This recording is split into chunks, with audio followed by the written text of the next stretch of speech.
روشنی سب کے لیے، روشنی روشنی سب کے لیے، روشنی روشنی سب کے لیے، روشنی روشنی سب کے لیے۔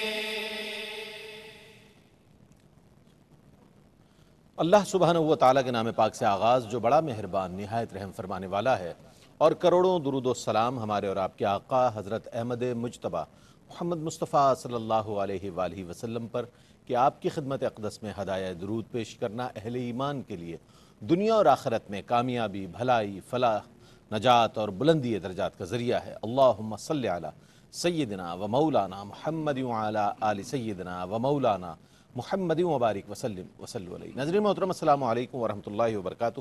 میں ہوں آپ کا میزبان محمد رئیس احمد، اور پیش کیا جا رہا ہے پروگرام روشنی سب کے لیے۔ آپ جانتے ہیں کہ اخلاقی اقدار، مورل اینڈ ایتھیکل ویلیوز کے حوالے سے جتنی اسلام میں تعلیمات ہیں، میں یہ سمجھتا ہوں کہ اسلام کے احکامات ہیں ہی اس لیے کہ ایک بہترین معاشرہ تشکیل دیا جائے، ہر فرد جو ہے ایک مثالی فرد ہو اور ہر فرد کو مثال کے طور پر پیش کیا جا سکے۔ ایسا آئیڈیل اسلامک سوسائٹی کا تصور جو ہے ان احکامات کی روشنی ہی میں ہم دیکھ سکتے ہیں۔ تو اس میں ظاہر ہے بحیثیت انسان سے بعض چیزیں سرزد بھی ہو جاتی ہیں اور بعض چیزیں اس کی جبلت میں شامل ہوتی ہیں۔ تو بعض جو چیزیں ہیں ان میں جیسے کہ کل بات ہوئی انداز گفتگو پر، آداب گفتگو کے حوالے سے بات ہوئی، آج ہم بات کریں گے غیبت کے حوالے سے کہ ہمارے ہاں دیکھا یہ گیا ہے کہ غیبت کو پہلے تو برا نہیں سمجھا جاتا، اور پھر یہ کہ ہم دوران گفتگو کسی کی اگر غیبت کر رہے ہوں تو اس میں ہم اتنا آگے چلے جاتے ہیں کہ تنقید اور تنقیص کے تمام مراحل سے گزرتے ہوئے جناب ہم وہ تمام حدود و قیود پار کر لیتے ہیں۔ اچھا، اسلام نے جب تعلیمات دی ہیں تو ہر چیز کے حوالے سے ہمیں تعلیم دی ہے کہ گفتگو کتنی کرنی ہے، کسی کے بارے میں کوئی تبصرہ کرنا ہے تو کس انداز میں کرنا ہے، اس کے غائبانے میں جب تبصرہ کرنا ہے تو پھر یہ کہ ہمیں کن چیزوں کو پیش نظر رکھنا چاہیے۔ ہمارے ہاں یہ سمجھا جاتا ہے کہ جناب ہمارا تجزیہ جو ہے بس وہ فائنل ہے اور ہم نے جو کہہ دیا اس کے بارے میں یہی، حالانکہ وہ آپ خود اس پر کتنا کنفرم ہے یہ وہ خود جانتا ہے کہنے والا۔ اس حوالے سے انشاءاللہ بات کریں گے اور نبی کریم علیہ السلام کی تعلیمات کے حوالے سے بھی جاننے کی کوشش کریں گے۔ اور نبی کریم علیہ السلام کا تو ارشاد گرامی بھی ہے کہ اگر کوئی شخص غیبت کرتا ہے تو ایسا ہے اس کے لیے کہ جیسے وہ اپنے مردہ بھائی کا گوشت کھائے۔ تو بظاہر تو بہت مشکل کام ہے، اور مشکل کیا، یہ عقل میں آنے والی بات ہی نہیں ہے، لیکن کتنا قبیح فعل ہے یہ، اس حوالے سے اشارہ کیا گیا کہ اس قدر قبیح فعل ہے کہ اگر کوئی غیبت کرتا ہے، چغلی کرتا ہے تو اس کا مطلب یہ ہے کہ اپنے مردہ بھائی کا گوشت کھائے۔ اس حوالے سے انشاءاللہ بات کریں گے۔ مزید اس میں ضمناً جو سوالات شامل ہو رہے ہیں انہیں بھی شامل کریں گے۔ علامہ لیاقت حسین اظہری صاحب ممتاز و معروف عالم دین آج ایک بار پھر ہمارے ساتھ موجود ہیں۔ السلام علیکم ورحمۃ اللہ وبرکاتہ۔ السلام ورحمۃ اللہ۔ اور آپ کے ساتھ تشریف فرمائے ممتاز و معروف ریلیجس اسکالر پروفیسر انوار احمد زئی صاحب۔ السلام علیکم ورحمۃ اللہ وبرکاتہ۔ وعلیکم السلام ورحمۃ اللہ وبرکاتہ۔ حضرت غیبت کسے کہتے ہیں؟ ہمارے ہاں تو یہ ایک کسی بھی مجلس کا، کسی بھی نشست کا، کسی بھی میٹنگ کا ایک جزو لازم ہو گیا اب تو۔ یہ کیا فرمائیے گا سر؟ تو اس حوالے سے میں چاہوں گا اس کی تعریف بھی فرما دیجئے، پھر قرآن کریم ہمیں جو احکامات دیتا ہے اس ضمن میں وہ کیا کیا ہے، کچھ فرمائیے گا۔ بسم اللہ الرحمن الرحیم۔ بہت شکریہ رئیس بھائی۔ دیکھیے سوال کے دو جز ہیں، ایک تو سب سے پہلے کہ غیبت کسے کہتے ہیں، اور قرآن مجید فرقان حمید میں غیبت کے حوالے سے کیا حکم ہے۔ مسلم شریف کی حدیث پاک ہے، خود نبی کریم صلی اللہ علیہ وسلم نے صحابہ کرام سے یہی سوال پوچھا کہ اے میرے صحابہ، اتدرون ما الغیبۃ، اتدرون ما الغیبۃ، تمہیں پتہ ہے غیبت کیا چیز کیا؟ تو صحابہ کرام نے عرض کی اللہ ورسولہ اعلم، اللہ اور اس کا رسول زیادہ بہتر۔ دیکھیں صحابہ کا معاملہ کیسا تھا، اللہ جانتا ہے یا اس کا رسول جانتا ہے؟ اللہ۔ پھر نبی کریم صلی اللہ علیہ وسلم نے خود تعریف فرمائی۔ ساری تعریفات کو ایک طرف رکھے، علامہ جزری نے کی ہے، امام غزالی نے کی ہے، ابن اثیر نے کی ہے، لیکن یہ نبی کریم صلی اللہ علیہ وسلم نے خود تعریف کی۔ صحابہ کرام نے عرض کیا اللہ رسول عالم، تو حضور نے فرمایا کہ ذکر کا اخاک بما یکرہ، فرمایا اپنے بھائی کا اس چیز سے ذکر کرنا کہ جس کو وہ برا جانتا ہے، مکروہ جانتا ہے، کراہت کراہت جس میں اس کو لگے کہ یار کیوں آپ میرے ایسے۔ دیکھیں کچھ عیوب ایسے ہوتے ہیں کہ انسان اپنے عیوب کو لوگوں کے سامنے خود ظاہر کر دیتا ہے، عزت کا پردہ توڑ دیتا ہے۔ باقی رہا انسان کی ذات کے اندر ہزاروں عیوب ہیں، اللہ تعالی ہم سب کے پردے رکھے، ہم سب کی پردہ پوشی فرمائے۔ تو فرمایا کہ بندہ اپنے عیوب کو چھپانا چاہتا ہے اور ذکر کا اخاک بما یکرہ، جس کو وہ ناپسند کرتا ہے اور تم لوگوں کے سامنے اس کو ظاہر کرو۔ صحابہ کرام نے عرض کیا یا رسول اللہ افرائیت ان کان فی اخی ما اقول، جو کچھ میں کہہ رہا ہوں اگر واقعتاً میرے بھائی کے اندر وہ ہو۔ نبی کریم صلی اللہ علیہ وسلم نے فرمایا کہ ان کان فیہ ما تقول فقد اغتبتہ وَإِن لَمْ يَكُونُ فِيهِ فَقَدْ بَهَتَّ، فرمایا جو کچھ تم کہہ رہے ہو وہ واقعتاً بھائی کے اندر ہے تو تبھی یہ غیبت ہے۔ اگر تم جو کچھ کہہ رہے ہو وہ ان کے اندر ہے ہی نہیں ہے تو فرمایا یہ تو تم بہتان لگا رہے ہو، اس سے بڑا گناہ ہے۔ اچھا کہا جاتا ہے امانتاً میں آپ کو یہ بات امانتاً میں آپ کو کہہ رہا ہوں، اور یہ بھی کہتے ہیں آپ کہیں کہ بھئی غیبت نہیں کرو، بھائی غیبت نہیں کر رہا ہوں، یہ تو جو ہے اس کو حقیقت بیان کرو، ارے بھائی حقیقت بیان کرو، میں غیبت نہیں کر رہا ہوں، اللہ مجھے معاف کرے۔ اچھا توبہ بھی کرتے جائیں گے اور اللہ آپ بولتے کو بھی بھلا جائیں گے۔ کرے، آپ نے بالکل صحیح منظرنامہ پیش کیا۔ ایسا ہی منظر ہوتا ہے۔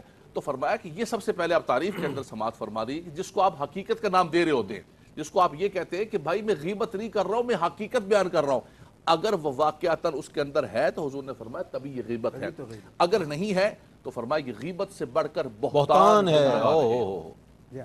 تو سب سے پہلے تو یہ غیبت کی تعریف یہ ایک بہت بنیادی چیز ہے، بہت بنیادی بات میں بتا دی سمجھتا آپ نے، ہوں کہ واقعی بہت ساری ہماری سوسائٹی اور جو لوگ بچنا چاہتے ہیں، دیکھیں ایک طبقہ وہ ہے کہ جن کو اس سے غرض کوئی نہیں ہے کہ ہم کہاں بیٹھیں، کیا کہہ رہے ہیں کیا نہیں کہہ رہے، اس کو کوئی غرض نہیں۔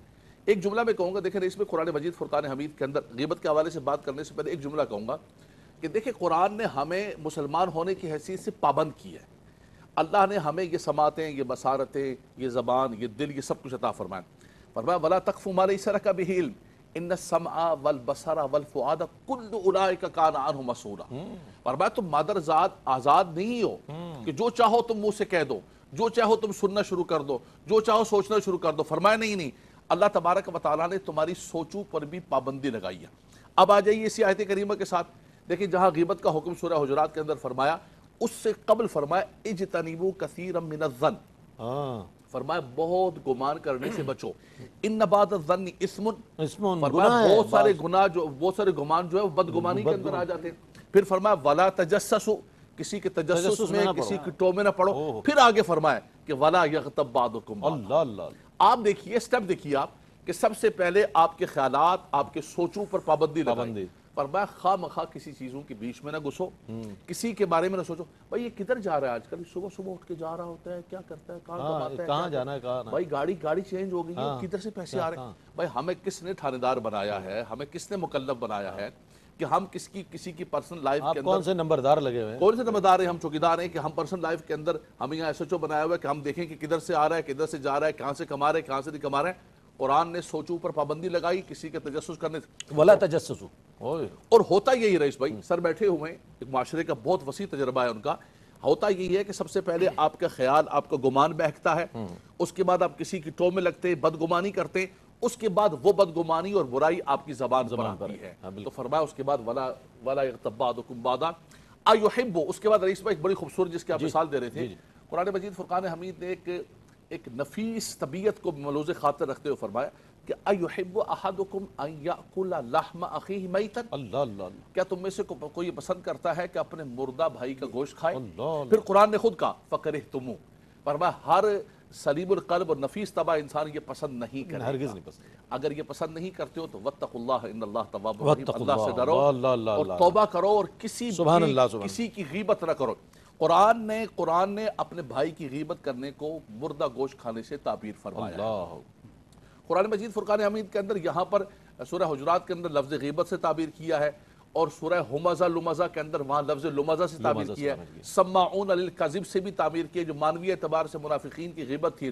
لیکن مراد یہ ہے کہ تم نے ان تمام چیزوں سے بچنا ہے، اس لیے کہ یہ تمہاری روح کو بھی مجروح کریں گے اور تمہارے معاشرے کے امن کو برباد کریں گے۔ بہت عمدہ، بہت عمدہ۔ ناظرین محترم، یہ تمام موضوعات جو ہیں وہ اصلاح معاشرہ کے لیے بھی ہیں، اصلاح احوال کے لیے بھی ہیں، اور جس طرح علامہ صاحب نے فرمایا کہ اسلام کی تعلیمات ہمارے اعمال کی تطہیر نہیں بلکہ ہماری فکر کی بھی تطہیر کر رہی ہوتی ہے، ہماری فکر پاک ہو جائے، فکر پاک ہو جائے گی تو عمل ہمارا جو ہے وہ پاک ہو جائے گا۔ اس حوالے سے ایک اور بہت اہم چیز کہ غیبت کن کن انسانی نفسیاتی کمزوریوں کا شاخسانہ ہے، کیونکہ وجہ یہ ہے کہ بلا وجہ تو کوئی نہیں کرتا، کوئی نہ کوئی بات تو ہوگی جس کے سبب انسان کسی کی غیبت کرے۔ اس حوالے سے فرمائیے کچھ۔ بسم اللہ الرحمن الرحیم۔ آپ نے چونکہ اس میں ایک